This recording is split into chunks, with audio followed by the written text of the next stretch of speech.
Magandang tanghali po, si Katuring, ang muchachang tangkero ng bayan, no? At sa pagkakataon pong ito ay ating pilit na aalalayan o kaya ibibigyan po natin ng payong balanse at praktikal na payong nagbubuhat po sa ating munting kaalaman at karanasan. Ayan. Tatawagan po natin ang isa nating kasamahan na tangkero na humihingi ng payo, no? Inuulit po natin, si Katuring ay hindi naman po katagalan sa industriya. Tayo po ay isang bagito pa lang. Pero kung nagtitiwala po kayo at wala namang sapilitan at nais po ninyong humingi ng payo, ay atin po kayong sasagutin, no? At in advance tayo po ay humihingi ng paumanhin kapag hindi ho natin masatisfy ang inyo pong mga katanungan. Tatawagan po natin ngayon ang isa nating kasamang tangkero at alamin natin kung ano ang kanyang katanungan.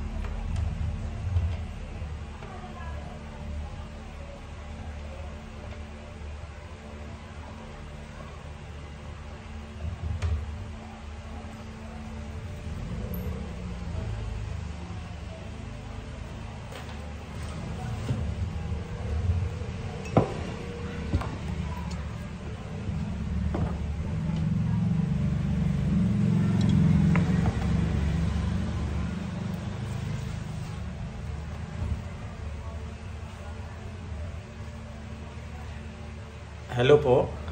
Ay, magandang hapon po. Si Katuring po ito. Magandang hapon po. Kumusta po sila? Kumusta?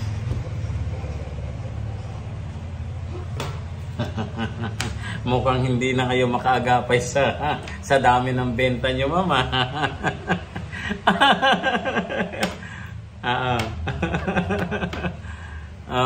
Saan ho ba kayo sa Bulacan?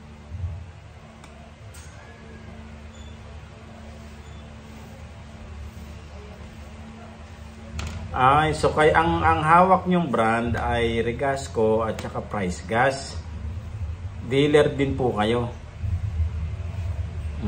Dealer or retailer? Dealer, retailer. Pero dealer ang naipa-approve nyo kay DOE. Pero meron naman kayong mga hawak na retailer.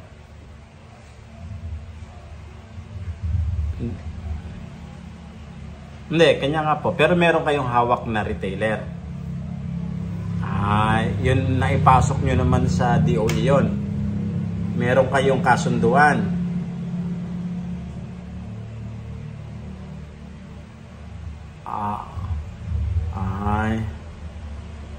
Yun. Anyway, wala akong ano doon. Basid lang din po sa IRR natin, base din po sa 11592, pinagbabawal din po yun na tayo po magkaroon ng mga katransaksyon na retailer o ano pa man yan. Ganon din po yung ating supplier. Titiyakin din po natin na meron din po sila o compliant din po sila. Anyway, magpag-usapan nyo na lang po yan, alalayan nyo na lamang po yun. Ano po yung tanong natin, ma'am? Ma'am? Ano pa?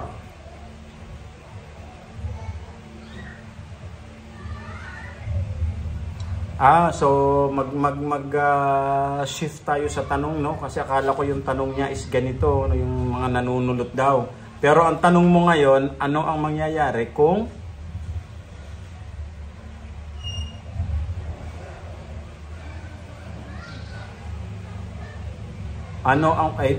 illegal po 'yon kapag ka ho ang dealer na wala ring permit at yung binibigyan niya ay wala ring permit. So ang both parties, yung dealer na sinasabi niyang dealer siya at saka yung sinusupplyan niya kung retailer, ay ipinagbabawal po yun sa batas.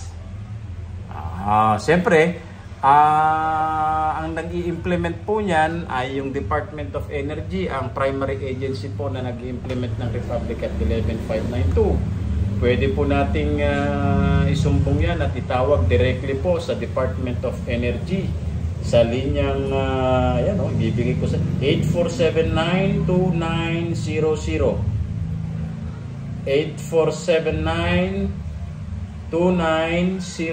8479-2900 local 376 sa OIMB po yan, sa Oil Industry Management Bureau.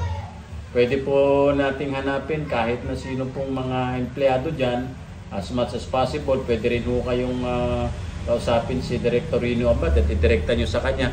But make it sure po na kompleto po ang ating mga pruweba. At siyempre ingatan nyo rin po ang inyong kaligtasan dahil alam nyo naman po tayo po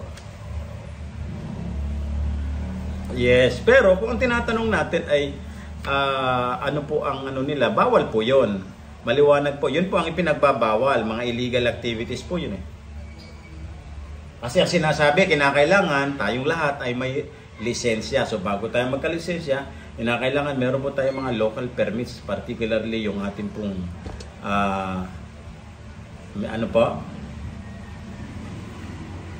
ang local permits lamang ay prerequisite po yan para magkaroon ka ng license to operate. But hindi po siya, hindi ko mo meron ka ng local permit ay pwede ka na magsimula. Pinagbabawal din po yun.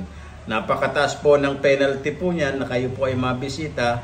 Napakataas po niyan at may criminal penalty, may charges po yan. Pwede po tayong sampang kriminal. At hinihintay na nga lang din yung ating inaayos na rin ho nilang mabuti yan dahil ini-empower na rin po dyan dahil naka-incorporate naman yung LGU dyan, no, na tayo po ay mabisita ay pwede kung tayo po ay merong business permit, pwede pong ma-revoke yan. At once na ma-revoke po yan, kung meron tayong LTO ay automatic po yan, mawawala na rin po ng visa ang LTO natin or license to operate. Pero kayo ba may lisensya na? Okay lang, yun ay katibayan na tayo naman po ay nag-comply na rin, nagsabit na. Pero ingatan nyo rin po yan, kung ngayon meron na ho tayong receipt copy, alam nyo naman may mga kasamahan tayo na for the sake of compliance, dahil bultuhan ang tinanggap ni DOE, hindi na niya actually nakitang mabuti kung ano yung mga kulang pa natin.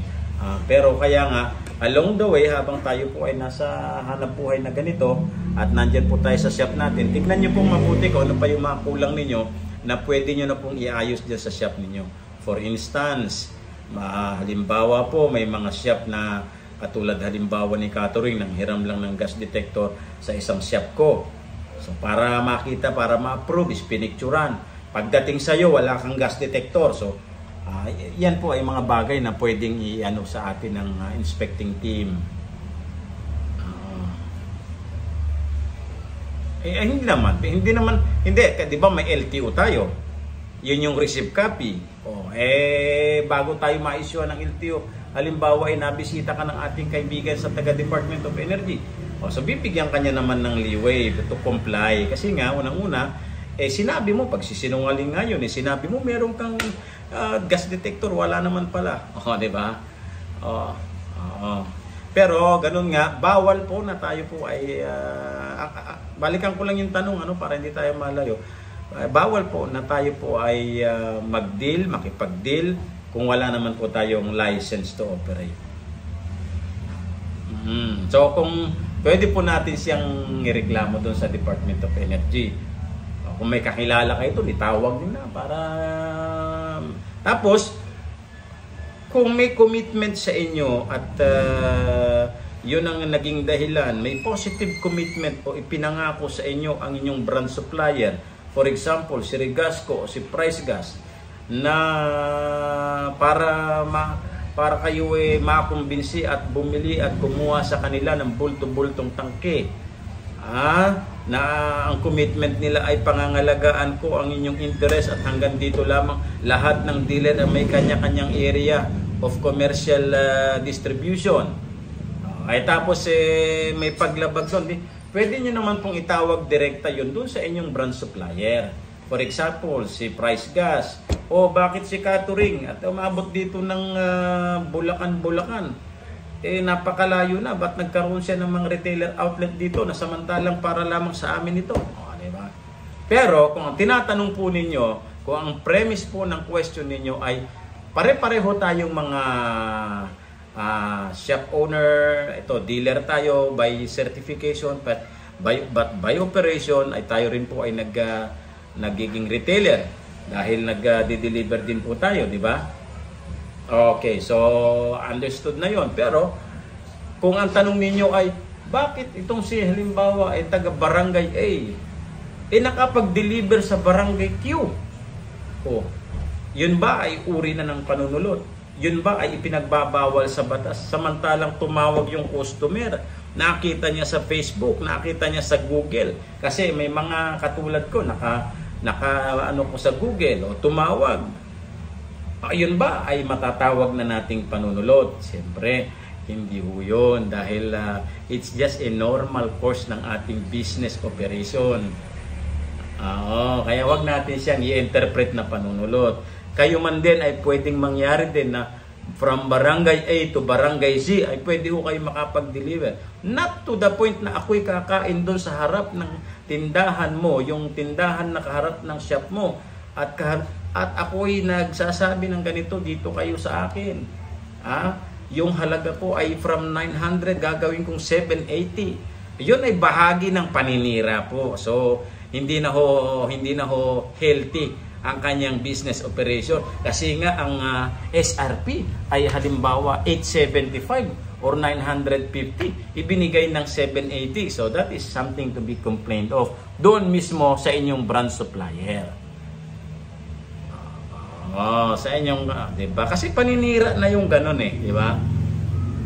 Paninira na yung ganon, yung mga bagay na ganon. Pero yung, halimbawa, tapos sisiraan ka niya, ganito, ganyan. Alam na nga niya, nasa iyo na nga yun, kapitbahay mo pa. Yun na yung mga bagay na hindi maganda. So, pero yung sabihin mo na nag-deliver ako doon, nakita mo na kung nagbaba, automatic panunulot. So, hindi naman po yung kasi, di ba? At saka, ano pa? Siyempre, meron po tayong barangay, may regional, may national. Kung ang kahit for example, ako ay halimbawa ang barangay ko ay barangay Kubakub. Okay? Ang taga barangay Sulaknib, ipinagbabawal ba sa batas na tumawag kay barangay Kubakub? Siyempre hindi, di ba? Bawal na. Isipin mo na lang na kayo po ay hindi nagbebenta ng LPG.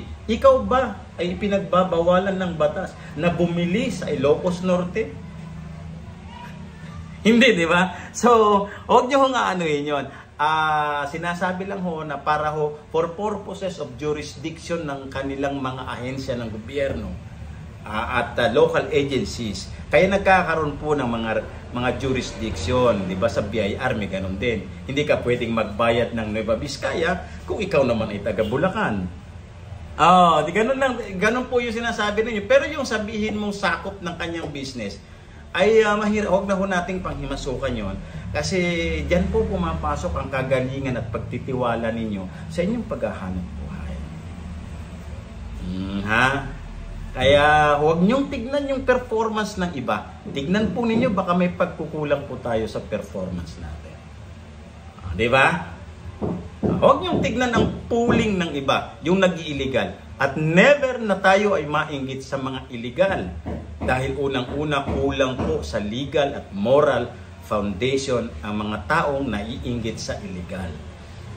Tama po ba? Bago tayo maging legal, tandaan ninyo, tayo po ay kasama sa kadiliman ng LPG. Tama ba? Kaya balikan ninyo ang video ni Catering. Ang magnanakaw po ay normally galit sa kapwa magnanakaw. Di ba? Harinawa po, nakapagpaliwanag po tayo. Ako ay nagbibigay ng suggestion hindi para atakihin ang kapwa natin. Di ba? Kundi para mas lalo yung makita saan ba tayo nagkulang. Tapos, lagyan nyo rin ng jurisdiction or ano yung inyong mga complaint. Pwede nyong puntahan ang inyong branch supplier at harinawa na makipag-meet kayo. Bakit ganito? Bakit ganyan? Bakit ganito? Bakit ganyan? Para from there on, dun sa kanilang paramit at sa kanilang ano pa lang, ay ma-actionan po agad yung inyong problema. Ano po? Ay, maraming salamat po at mabuhay po tayong lahat. Magandang araw po. Thank you po. Salamat po. Ayan. So, harinawa po ay naging magaan po ang pagtanggap ng ating kapatid na tangkero. Yan pong ating payo na yan na hindi po para lamang sa kanya, kundi po para sa lahat ng mga tangkero na ganyan po ang attitude at behavior. Ako po, nakapag-deliver, ako po ay taga Fairview. Ayun, tumawag yung ano natin at sa galing nating magano nandun po ngayon sa may General Luis yung ating rider sa Liano pa yata. So hindi po ano yun, no? It's innate nature po ng operations natin yan. Hindi yung pag ano ito nandun, hindi yung ito pag lumampas yung pa mo pinagbabawal na. Hindi o kaya ho may mga jurisdiction yung DTI na yan. Para po doon sa inyong para din po sa kanilang ay monitoring and supervision ng ating mga business establishment.